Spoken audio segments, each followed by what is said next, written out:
Hi, welcome to this video about ecofeminism. Ecofeminism is an activist, social and academic movement that links the oppression of the woman and the exploitation of the environment in a context of a patriarchal society. It emerged as a movement around the 1970s alongside the radicalization of second-wave feminism and the intensification of the environmental movement. The first who introduced the concept was the French feminist Françoise Aubin.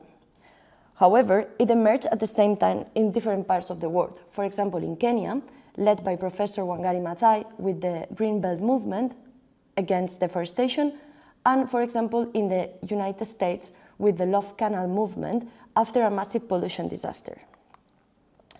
Although there are a variety of theories, all ecofeminism agree in different principles. For example, they have a critical view of the patriarchal constitution of Western society. This society has a dualized vision of the world. For example, you have different dichotomies: body against mind, private life against public life, or, for example, rationality against emotion. If you stop for a moment and think of these dichotomies, there is always one part that has been eclipsed by the other one, and normally this part has been the more feminine one. So we can say that there is a hierarchy in this pair of opposites. Another point in common is that all the ecofeminists see the connection between woman and nature as something positive. This renewed association is an opportunity to promote ecologically sustainable values and social justice. Also, all ecofeminists consider the connection woman-nature as something positive to be restated.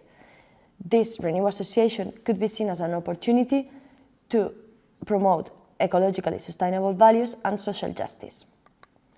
Now that we have seen what is ecofeminism, we can go deeper and explore the two groups of ecofeminists that have been traditionally distinguished.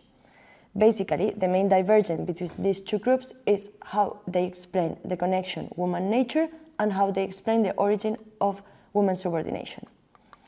The first group is the affinity ecofeminism. This group, they argued that the connection between woman and nature is something innate. It is like an inherent connection in both senses, physiologically and psychologically. Probably one of the best examples of this group of ecofeminists is Vandana Shiva. She has been already introduced in this course, but she is one of the most influential voices. She states that women are double devaluated in the modern economic system. First, because their work cooperates with natural processes, and second, because their type of work is devaluated in general.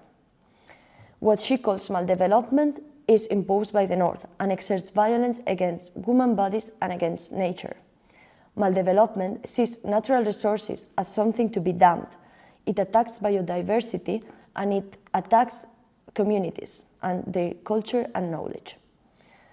The second ecofeminist current can be called constructivist ecofeminism, and in this group they state that the relationship between woman and nature is a social, historical or cultural contingent rather than a natural phenomenon.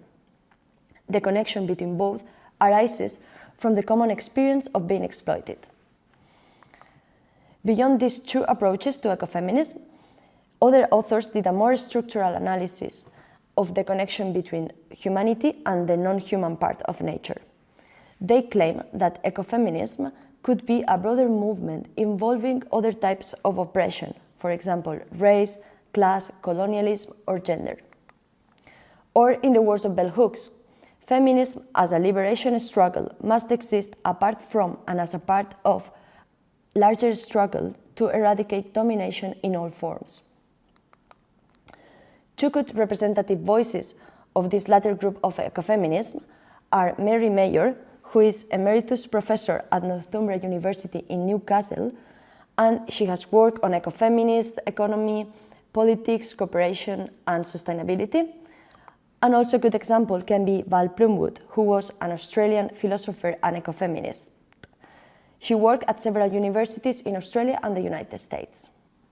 To finish this insight into ecofeminism, I would like to talk about what ecofeminists are talking about at the moment. That's why I have chosen Yayo Herrero, who is a Spanish anthropologist, engineer, professor, and ecofeminist activist. She states that capitalism is at war with life and bodies, and that ecofeminists should break the capitalism dogmas and place life at the center of people's priorities. Only by doing so, we can build alternatives to this environmental and social crisis for a life worth living. However, this comprehensive social change has to be based on the recognition that we all depend on nature, that's what she calls ecodependency, and we all depend on each other, interdependency, since we all need care and attention at certain moments of our life in order to survive. To conclude, what Herrero highlights is the material basis of nature and care, and she denounces that the reproduction, which is the part of the economy that is private or domestic and doesn't have an exchange value, has been feminized and omitted by capitalism.